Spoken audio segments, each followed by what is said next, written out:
주님께서 여러분과 함께 요한이 전한 거룩한 복음입니다. 그때 예수님께서는 갈릴리아를 돌아다니셨다. 유다인들이 당신을 죽이려고 하였으므로 유다에서는 돌아다니기를 원하지 않으셨던 것이다. 마침 유다인들의 초막절이 가까웠다. 형제들이 축제를 지내러 올라가고 난 뒤에 예수님께서도 올라가셨다. 그러나 드러나지 않게 남몰래 올라가셨다. 예루살렘 주민들 가운데 몇 사람이 말하였다. 그들이 죽이려고 하는 이가 저 사람 아닙니까? 그런데 보십시오. 저 사람이 드러내놓고 이야기하는데 그들은 아무 말도 하지 못합니다. 최고의 의원들이 정말 저 사람을 메시아로 알고 있는 것은 아닐까요? 그러나 메시아께서 오실 때에는 그분이 어디에서 오시는지 아무도 알지 못할 터인데 우리는 저 사람이 어디에서 왔는지 알고 있지 않습니까? 그래서 예수님께서는 성전에서 가르치시며 큰 소리로 말씀하셨다. 너희는 나를 알고 또 내가 어디에서 왔는지도 알고 있다. 그러나 나는 나 스스로 온 것이 아니다. 나를 보내신 분은 참되신데 너희는 그분을 알지 못한다. 나는 그분을 안다. 내가 그분에게서 왔고 그분께서 나를 보내셨기 때문이다. 그러자 그들은 예수님을 잡으려고 하였지만 그분께 손을 대는 자는 아무도 없었다. 그분의 때가 아직 오지 않았기 때문이다. 주님의 말씀입니다.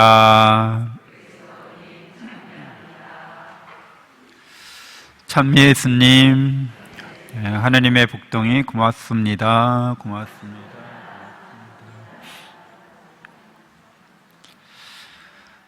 네, 우리는 우리 자신에 대해서도 잘 모를 때가 있어요. 그러니까 보통 우리의 마음은 이렇게 4등분할 수 있다고 얘기합니다. 나도 잘 알고 남도 잘 아는 그런 부분이 있는 거죠. 그리고 나는 잘 아는데 남들은 모르는 거죠. 그런 또 영역이 있다는 거예요. 그리고 반대로 남들은 잘 아는데 나는 모르는 부분이 있다는 거예요. 그리고 나 자신도 잘 모르고 남들도 잘 모르는 그런 부분도 있다는 겁니다. 그러니까 마음을 니모라고 생각하면 4등분하면 이렇게 각자의 영역이 있는데 우리가 보통 우리가 안다고 할 때는 남들도 나도 잘 알고 있고 내가 알고 있고 또 남도 알고 있는 그런 부분에 대해서 이야기할 때는 우리가 어떤 사람이다 이렇게 알 수 있게 되죠. 네, 그런 마음에 대해서 오늘 화답성에서는 마음이 부서진 사람을 하느님께서 가까이 하신다고 합니다. 그런 마음에 대해서는 우리가 다 어떻게 설명이 가능한 거죠. 그래서 그랬구나 이렇게 어떤 조건이 환경이 안 좋았구나 관계가 불편해서 저렇게 됐구나 이렇게 다 설명이 가능합니다. 그리고 우리가 마음의 상처를 받았다고 말할 때 우리는 그런 경우에 그래서 그랬구나라고 다 이해하고 받아들일 수 있게 됩니다. 근데 그 마음이 부서졌을 때 사실 그 마음을 다시 회복시키는 거는 그 마음 갖고는 안 돼요. 이게 그 마음이라고 하는 거는 아주 정직하기도 하고요. 또 마음이라고 하는 거는 마치 이런 몸과 같아서 몸에 상처가 나면은 그게 딱지가 되고 아물고 나기도 하지만 흉터가 남죠. 근데 그런 것처럼 마음도 상처를 입으면 몸이 아물고 딱지가 지는 것보다 더 오래 걸립니다. 아니 평생 상처가 난 채로 그냥 있을 수 있어요. 이게 아물지가 않는 거예요. 이 몸이라고 하는 거는 이렇게 자연 치유 능력이 있어서 이렇게 작동하는 거죠. 근데 이 마음에 생긴 상처는 우리가 그 생각만 하면 그냥 상처받았을 때 그 현장으로 그냥 돌아갈 수 있거든요. 그럼 생생하게 다시 상처를 받기 시작하는 거예요. 그래서 마음이 부서지게 되는 경우를 경험하는 거죠. 그러니까 마음의 문제를 치유받는다고 하는 것은 쉬운 일이 아닙니다. 그래서 마음을 치유하는 것은 내 마음 속에서 인간적으로 알 수 없는 영역이 있어요. 그렇죠? 이거를 뭐 심리학 용어는 무의식이라고도 말할 수 있는데 내가 잘 알지 못하는 영역. 그런데 그 영역에서 신비의 영역인데 예수님은 우리가 알 수 없는 영역에서 당신이 보냄을 받았다고 얘기하는 거예요. 하느님께서 나를 보내셨다고. 영원하신 사랑의 신비 가운데 계시는 분이 나를 보내셨다는 거예요. 그래서 마음이 부서진 사람들은 이제 마음이 부서졌기 때문에 더 이상 자기가 뭐나 되는 양인 양 이렇게 내세울 게 하나도 없어지는 거예요. 마음이 부서졌기 때문에. 그래서 자기가 어떤 존재인지를 이렇게 드러내는 게 이제 알 수 없는 영역, 신비의 영역, 하느님의 사랑의 신비로부터 내가 이렇게 이 세상에 태어나서 이런 마음을 갖고서 이런 경험 저런 경험하면서 살아가고 있는데 마음이 이렇게 부서지는 경우에는 이제 신비의 영역, 하느님의 사랑의 신비의 영역밖에는 남지 않고 그것밖에는 기댈 것이 없는 거죠.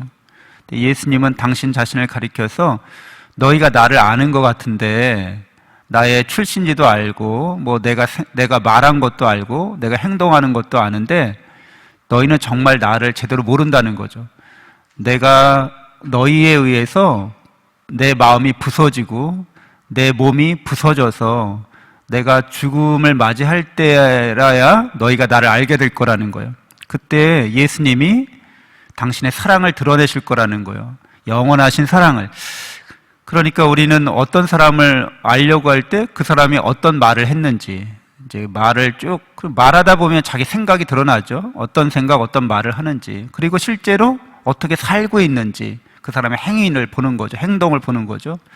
그 사람을 어느 정도 알게 되는데 정말 그 사람을 알게 되는 거는 그 사람이 마음이 부서졌을 때, 그러니까 몸이 무너질 때, 아니면 그 사람이 역경과 시련 속에 처할 때 어떻게 사랑을 드러내는가라고 할 수 있습니다. 예수님은 십자가상에서 당신의 몸과 마음이 부서질 때 지극한 사랑으로 자비를 드러내십니다. 그리고 하나님의 사랑으로 우리에게 은총을 베풀고자 하십니다. 그래서 이게 우리가 바로 예수 그리스도의 죽음과 부활의 사건을 통해서 영원한 사랑의 신비로부터 우리가 이 세상에 왔구나. 예수님이 거기로부터 보냄을 받으셨다고 했는데 우리들도 영원한 사랑의 신비 가운데 이 세상에 온 거예요. 그래서 영원한 사랑의 신비를 깨닫고 그 영원한 사랑의 신비 안에서 다시 돌아가는 거죠. 왔다가 돌아갈 때는 무슨 소득이 있어야 될 거 아니에요. 그냥 괜히 왔다 괜히 가는 거 아니잖아요. 그 사랑으로 성장할 필요가 있는 거죠. 사랑으로 이렇게 성장한다는 거는 우리의 마음이 부서질 때, 무너질 때 우리가 잘 성장할 수 있습니다. 그러니까 자기가 누군지 드러나는 거죠. 사랑의 신비 가운데 왔고 사랑을 배우고 익히고 또 실천해서 사랑 안에서 성장하려고 이 세상에 온 거예요. 그렇게 오다 보면 몸과 마음이 부서지는 걸 경험한다는 거예요. 근데 나는 이 몸과 마음이 부서져도 영원한 사랑의 신비 가운데 있기 때문에 내가 영원한 행복한 존재라는 걸 아는 거예요. 자기가 그냥 마음의 존재이다. 마음이 부서지면 나도 그냥 끝나는 거다. 나는 몸의 존재이다. 몸이 부서지면 나는 그냥 없어지는 거다. 이런 생각을 하고 있으면 이제 그런 일이 닥칠 때 어디 도망갈 데도 없고 피난처가 없는 거죠. 그래서 그런 삶은 진정한 이제 신앙인의 삶을 살아가기가 어렵습니다. 신앙인들은 일반 사람들과 다르게 막 절망 가운데서도 희망하는 사람이죠. 저번 주일인가요? 이독서에 아브라함에 관련해서 이야기할 때 희망이 없어도 희망하는 사람, 이게 무슨 얘기인가? 말장난인가? 그게 아니라 우리가 영원한 사랑의 하느님의 은총 가운데 계속 있다는 거예요. 실제로는 그게 우리 마음에서 나도 알 수 없고 남들도 알 수 없는 영역을 우리는 영적인 세계로, 영적인 차원으로 이해할 수 있습니다. 영적인 차원에서는 여러분은 조금도 상처받지 않고 여러분은 조금도 손해받지 않습니다.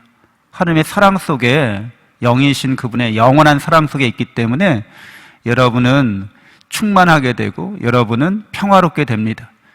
그래서 그렇다는 거예요. 그런데 이렇게 이 세상 태어나서 살다 보면 다 마음을 지니고 있기 때문에 그 마음의 상처를 받을 수 있다는 거죠. 그 마음이 무너질 수 있다는 거죠.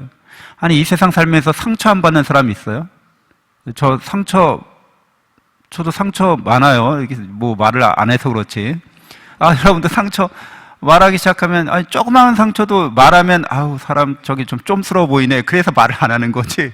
다 있어요. 근데 마음이 그게 부서지는 거죠. 근데 내가 그냥 그 마음의 존재다 이렇게 얘기하면, 그러면은 나는 영원히 상처받는 존재죠. 근데 여러분, 그 상처라고 하는 거는 사실은 계속 영원히 지속되는 게 아니에요. 우리가 자기 자신을 마음의 존재라고 여기고 그 마음을 계속 붙잡고 있을 때만 그래요. 날씨가 이렇게 어떤 날은 좋지 않고 흐리고 아주 꾸물꾸물 하잖아요. 날씨가 항상 그런 건 아니죠.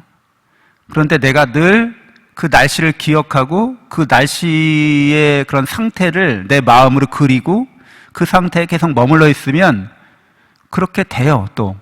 내 날씨가 계속 안 좋은 것처럼 여겨지기도 합니다. 그러니까 심리적인 현상도 그러합니다.